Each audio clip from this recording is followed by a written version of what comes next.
Good afternoon, everyone. My very respected Hiroto Izumi, Mr. Hiroto Izumi,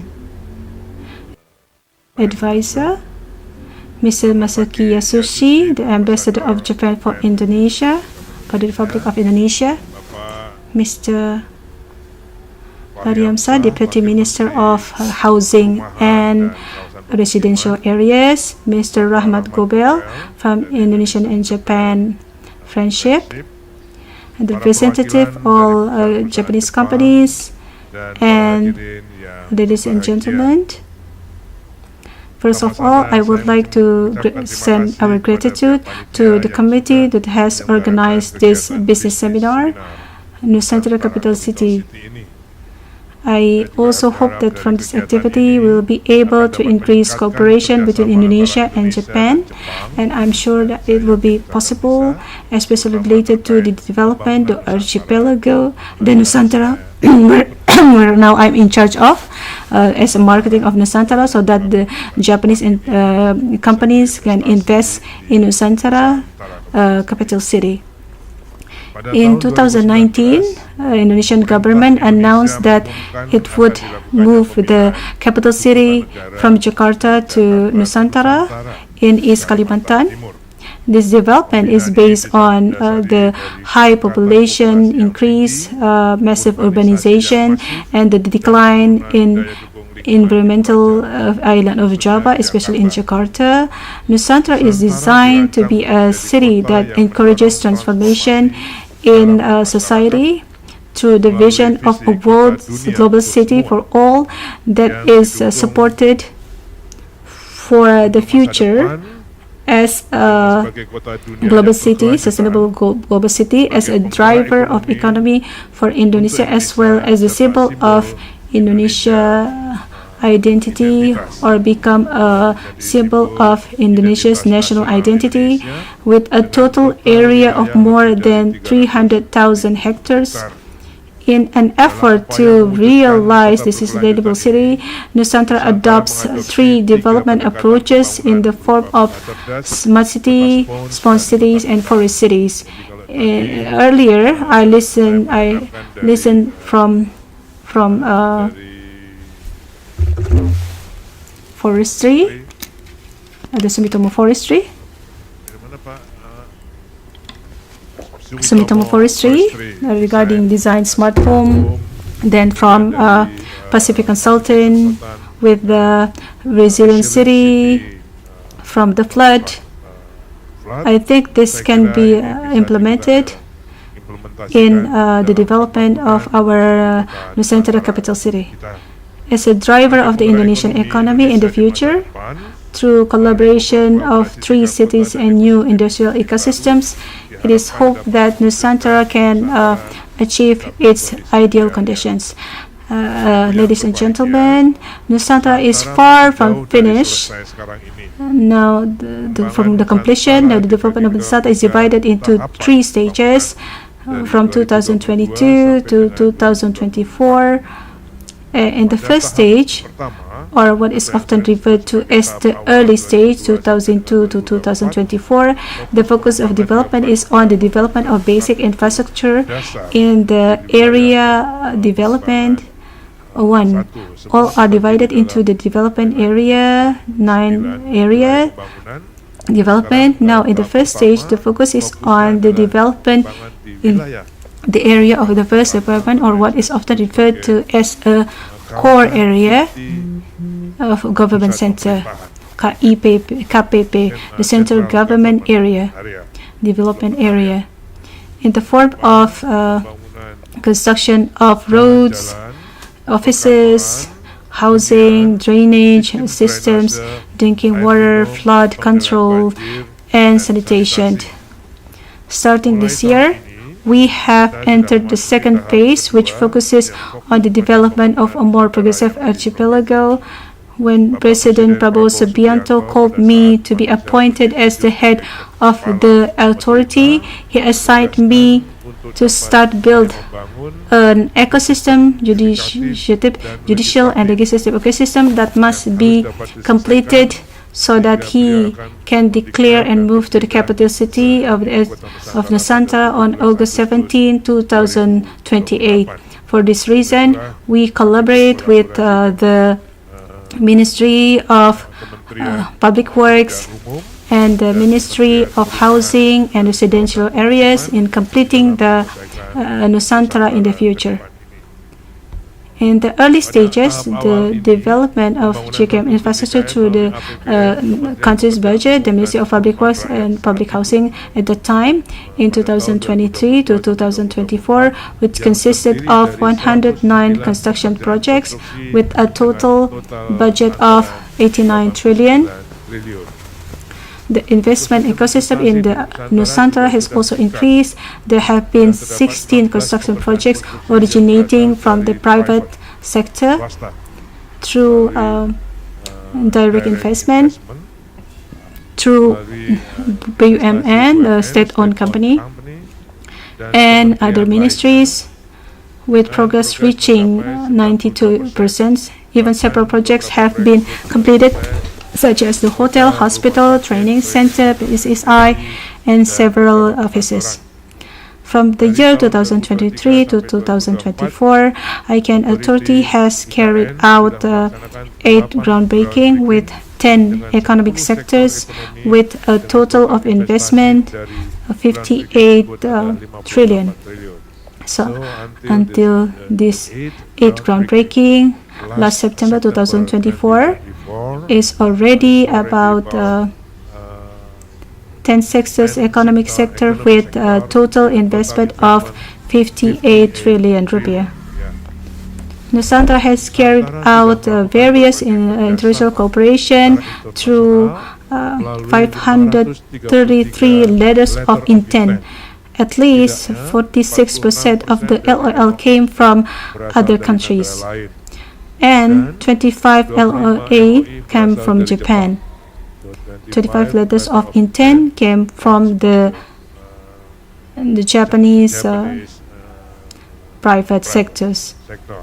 As the fourth highest country, divided into 8 sectors, namely water works and sanitation works, electricity, energy, finance, health, construction, transportation, and technology, housing. Of the 25 LOI, there are 6 business entities.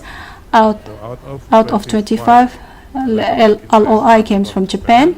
There are 6 business entities that are actively carrying out cooperatives such as Jetro, Panasonic Homes, Sujitsu, Sumitomo Forest, Daikeng, and GRI. Investment in IKN can be done with various schemes. One of which is to cooperation between the government and business entities or public-private partnership. Ladies and gentlemen, whom we respect, the opportunity for business actors in Japan to participate in the public-private partnership project in the Nusantara is still very large, especially in the housing sector. But Sumitomo Forestry, real estate activity.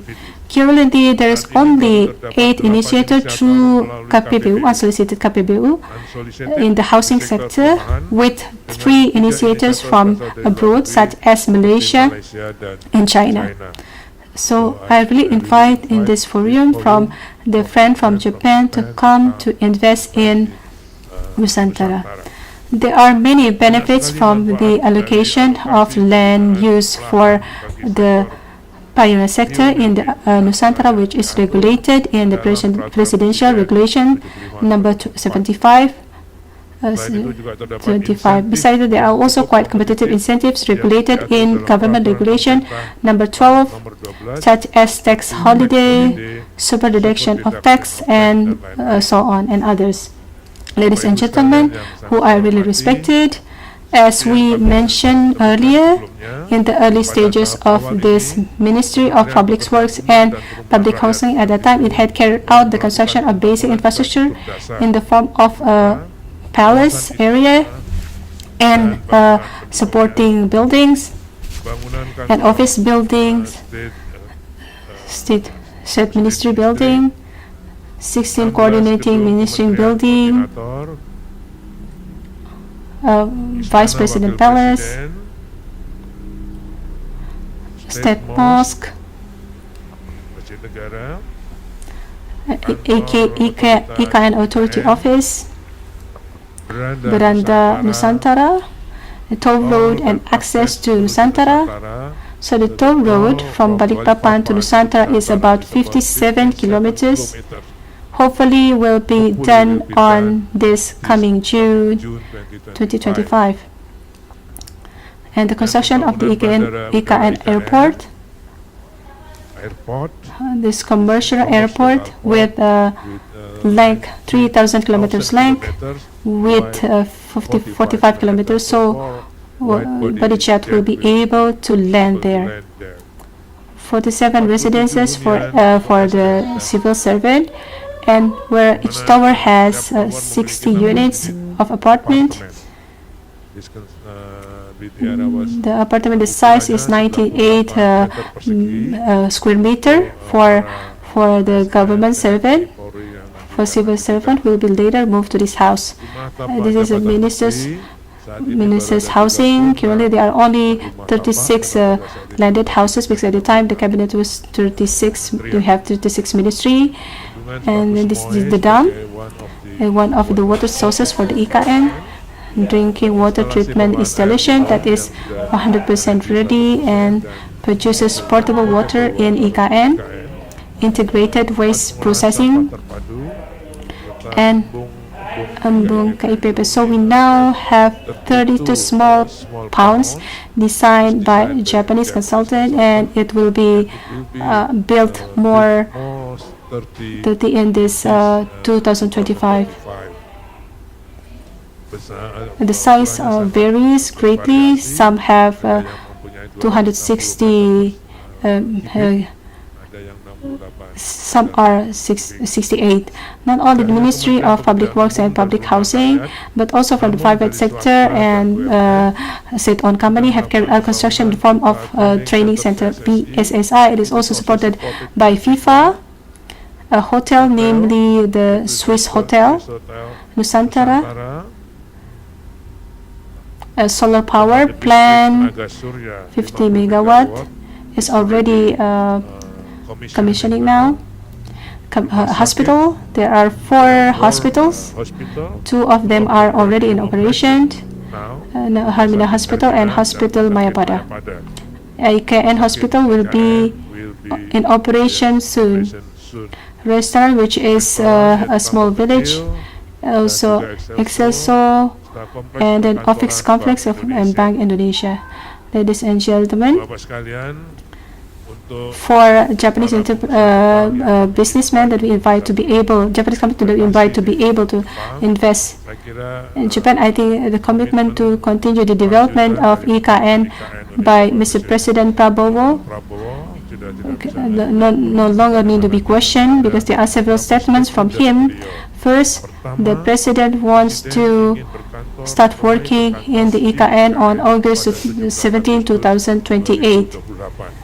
Second, he ordered us to start build ecosystem, judicial ecosystem, MKKY, and also legislative ecosystem DPR, MPR, DPD, so House of Representatives, which may start in 2025 and be completed before 2028. Those are 2 things that are very, and in G20 summit, the President has also said that Indonesia will move the capital city because of climate change in Jakarta, which has impact on the Jakarta. So don't hesitate to immediately invest in IKN. Ladies and gentlemen, Mr. Fahri Hamzah, Mr. Izumi, Mr. Masaki, and ladies and gentlemen whom I respected, the cooperative relationship between Indonesia and Japan has been going on for a very long time, especially regarding the infrastructure development, to the Ministry of Public Works and Public Housing, also to collaborative efforts with the JICA to carry out quality assurance for infrastructure development in the IKN. during 2022-2024. So we are assisted by JICA expert in ensuring the quality of development in the IKN as the final supervision. Finally, I want to ensure that companies in Japan have the high capabilities and disciplines of knowledge and technology to this activity. I hope that mutually beneficial cooperation can be established for both parties, not only in the form of government to government, but also to business to government or even business to business. I also want to underline that I followed carefully the presentation from Sumitomo Forestry, especially about its real estate activities. I want to have a more detailed discussion so that I can implement it in the Nusantara development, especially in the bridge house, maybe. The design we will try to adopt, including YKK product, architectural product. Thank you. I apologize for the less, for more and less. Thank you very much. Warahmatullahi wabarakatuh.